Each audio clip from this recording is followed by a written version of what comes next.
This is Southern Cross News with Joe Palmer. Good evening, everyone. With just one day left to update electoral enrolments, Tasmanians are being urged tonight to make sure their voice is included in the federal government's same-sex marriage poll. Our state's top Catholic is calling for respectful debate, while support services say they've already seen a rise in mental health consultations as a result of the vote. Young Tasmanians taking issues into their own hands. Sam Watson is a 16-year-old high school student, too young to take part in the postal vote, but is urging others to check that they can. It's important that we ensure this survey is as democratic as possible. Since the postal vote was called, there have been 36,000 new enrolments and 400,000 have updated their address, but an estimated 250,000 people still aren't enrolled. You can go to the Australian Electoral Commission website to check your details on the roll. It only takes a couple of minutes. Support service workers say they've been flooded with mental health consultation requests from the LGBTIQ community since the debate began. When you feel you're being excluded, you feel like there's something wrong with you. And it doesn't matter what the reason for that exclusion is, it has a detrimental effect on you. I personally don't believe that this campaign, if it's run in a respectful way, should in any way add an additional threat to people who find themselves in a vulnerable position. While the state's top Catholic is calling for respectful debate on the issue, he holds concerns on the sanctity of traditional marriage. We respect every single human being, but we also have beliefs about the nature of marriage and a family. To see people being prevented from seeing their partner or having rights after death, those sorts of things, they're examples that we hear about all the time. This is a human right for people to be able to marry. More details about the postal survey are on the Australian Bureau of Statistics website, but the clock is ticking with the electoral roll closing tomorrow night. Louise Hedger, Southern Cross News. Susan Neal-Fraser's last-ditch bid for freedom is set for October, following a packed hearing at Hobart's Supreme Court this afternoon. 3 people have recently been charged with perverting the course of justice in relation to the case. That's triggering Neal-Fraser's solicitors to consider launching a counter-court action against police. There are ongoing calls for an independent inquiry into the case, but today the Premier denied these requests. I can say very clearly, though, that the suggestion that this matter be the subject of some independent inquiry is unwarranted, not justified on the basis of any material at all that's before the government. Neal-Fraser is serving 23 years for the murder of her partner Bob Chappell in 2009, but has maintained her innocence. His body has never been found. A jury is considering its verdict on a Launceston Supreme Court kidnapping trial. 6 people, including Kane and Sean Richardson, Christopher Humphries, Malcolm Main, Matthew Williams and Carly Deckers, are accused of holding a Victorian man against his will for 3 days in February of 2015. All 6 have pleaded not guilty. The jury began deliberating at 1 o'clock. They adjourned late this afternoon and will resume tomorrow morning. Tasmania's social services are reporting increasing levels of housing stress with a rise in property prices and rent. Local building industry heads say opening up new parcels of land for development is one way to deliver more affordable housing. Breaking ground on a site at Warrane, this construction is part of a government-sponsored project for affordable housing. What is being delivered here are two-bedroom unit homes that are going to be fully accessible for people living with disability or our elderly who are on our social housing wait list and need a brand new home. Shelter Tasmania says more projects like this are needed, with housing stress increasing. Costs of purchasing or renting a home are rising, but wages aren't keeping up with that pace. We've got over 8,000 people in Tasmania on low incomes in housing stress.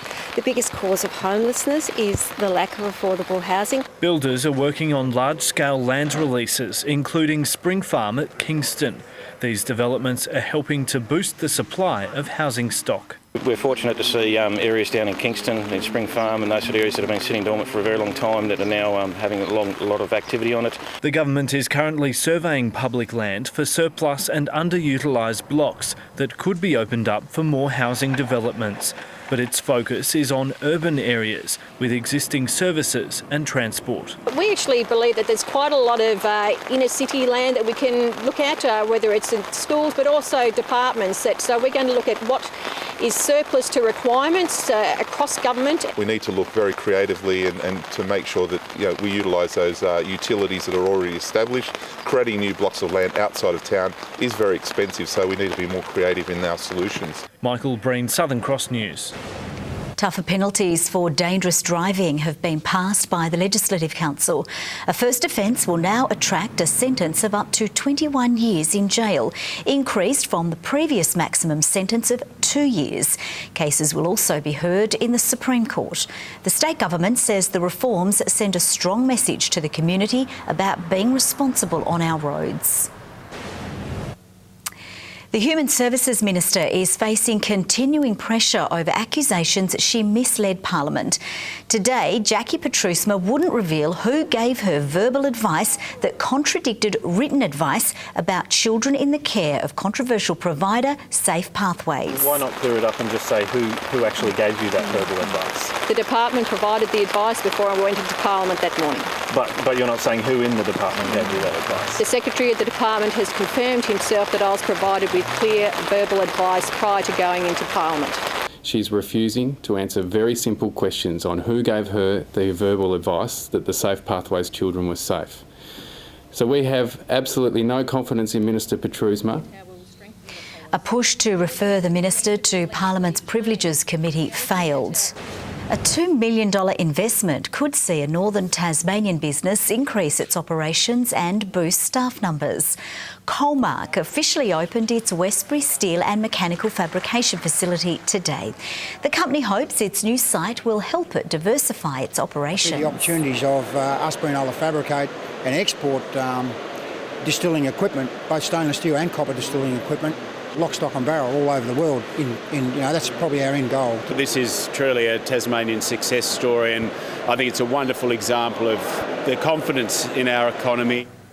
Around 25 people currently work at the site. It's hoped that could increase to 35 because of the new space. Tasmanian salmon company TasSal has revealed its full year results. Revenue for the latest financial year is up 4.5% to more than $450 million. Net profit after tax has increased by almost 20% to $58 million. By the close of the market, the company's shares were up almost 3%. It's hoped a new state government grant will help attract more equestrian events to Hobart, with $50,000 being spent to revamp the Royal Hobart Showgrounds main arena. Scott Gadd of Tasmania's Royal Agricultural Society and Speaker of the House, Elise Archer, were joined by Equestrian Australia's 2017 Horse of the Year, Daisy, for today's announcement. To get a key section of the arena set up properly for equestrian events. And then that'll also flow onto other events such as soccer and some of the other uses we have out here. The works will begin in November following the 2017 Royal Hobart Show. Tasmania is turning yellow as we're all encouraged to dig deep for the Cancer Council's annual Daffodil Day.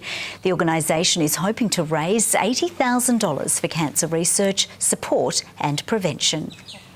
We want people to wear a daffodil to remember somebody that they love, somebody who they may have lost to cancer.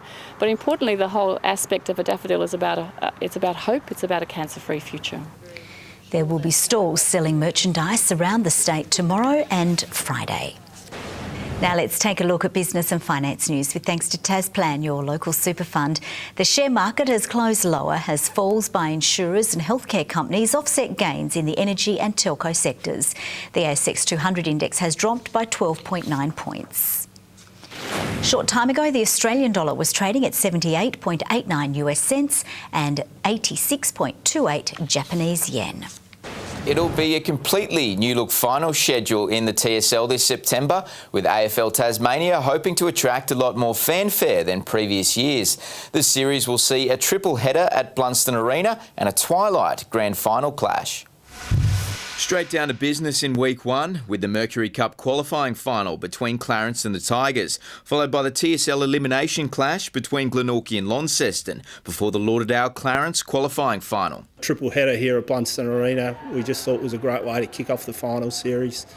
4 of the top 5 sides in action. The Friday night on TV is the EJ Whitten game, and the Saturday night is the Women's All-Star game. So we thought, let's cram in some TSL footy Saturday afternoon. The twilight action begins in week 2 with North Launceston to take on the winner of the Roos Bombers match in a 4:30 game up north, while the loser of the Eastern Shore Grudge match will take on either the Pies or the Blues in a 2 o'clock match down south. Week 3 will see the winner taking on the loser of the North Launceston match for a shot at premiership glory. I think you can make an argument for all of the 5 teams that on any given day, they might be able to get the chocolates. It all culminates with a twilight grand final on September 23 at either UTAS Stadium or Blunston Arena, with AFL Tas hoping the turnout justifies the new time. It's always been around 6 or 8. This year we're aiming for around 10,000. Obviously somewhat in the lap of the gods with the weather, but really hoping the 4:30 time slot appeals to a lot of people. Clarence's Jack Gleeson has narrowly avoided being delisted by AFL Tasmania, with last night's independent tribunal deciding on a 1-match suspension for high contact to Lauderdale's Jordan Roberts in last weekend's game. The tribunal has the power and discretion where appropriate to give whatever penalty they see fit, and it's not the first time. Earlier in the week, Gleeson was offered a 2-week suspension with early guilty plea by the MRP, which Clarence rejected. The 1-match sanction bringing Gleeson's career total to 15, just one short of the required 16 weeks for a player to be delisted. History could be made this weekend when the Launceston Tornadoes attempt to bring home their first Seabull Conference title in more than 2 decades. The Tawns crumbled at this point of the season last year, but players say experience could now be the difference. The Tawns in 2017 has been a story of success over setbacks, a mid-season coach change, the loss of key players to overseas duties, and a form slump heading into the playoffs. But after ferocious fightbacks against Hobart and Dandenong, the Tawns have a shot at making this season something special. By no means do I think we've reached our ceiling as a team, and I said that to the girls post-game. I think we can get better than what we did tonight. Launceston faces Bendigo in the South Conference final, the side's 6th road trip in a row. The last time the two teams played, the Tawns were crushed, letting go of a 4-point lead in the final minutes. We've definitely learnt from that and definitely watched that a few times this week. The one to watch, Lauren Nicholson. She has scored an incredible 57 points in these playoffs so far. I still think we can play better than what we've played. We're definitely almost there. While Taylor Roberts has contributed 48 points and 24 rebounds. The pair dangerous weapons which Bendigo needs to contain. We've handled a lot of adversity and it's been a bit of a rocky season. But I think, you know, myself and everyone else has stepped up at the right time. You need to go all the way back to 1995 to see the last time the Tawns won a conference final. Now a new generation can make its mark. After our win against Dandenong, we received a message of a picture of the group that were upstairs watching that game, and that just gave me goosebumps. Tip-off is 7 p.m. Saturday night. Tom Johnson, Southern Cross News. Good evening. To kick things off, the Cancer Council's Daffodil Days are coming up on Thursday and Friday, and you can help too by purchasing some merchandise at one of the stalls around town, or of course just donating. Hobart 10 degrees today, Launceston 13, Devonport 14, Burnie's 15 was the warmest around the state, Wynyard, St Helens, Friendly Beaches and Flinders Island also on 15 today. Mount Barrow had the highest rainfall with 26 millimetres, Tasman Island on 21. King Island, Low Head, Bushy Park and Strawn all 13 degrees, Grove 11 and Lyreweenie just 7. There is a frontal band covering Tasmania today that spanned from our south through to central Victoria. Some speckled low-level cloud is over the Southern Ocean, and apart from the mid-level cloud pushing over central Australia, the nation mostly cloud-free. Close up there, extensive low cloud over the state contracting gradually to the west. Tomorrow, a high over South Australia, ridges over Tasmania and the eastern states. A low-pressure trough extends through inland Queensland to a weak low off New South Wales with a cold front attached. The The winds west to southwesterly at 10 to 20 knots, turning west-northwesterly in the south later, increasing to 20 to 30 knots by late evening. Swells to 3 metres in western and southern waters. Strong wind warning in the south from Tasman Island to Low Rocky Point, and in the east from St Helens Point to Wineglass Bay. A mostly sunny 13 in Hobart after a pretty cool 2 tonight. Cygnet, a possible late shower in 13 the top for New Norfolk, a late shower blowing in.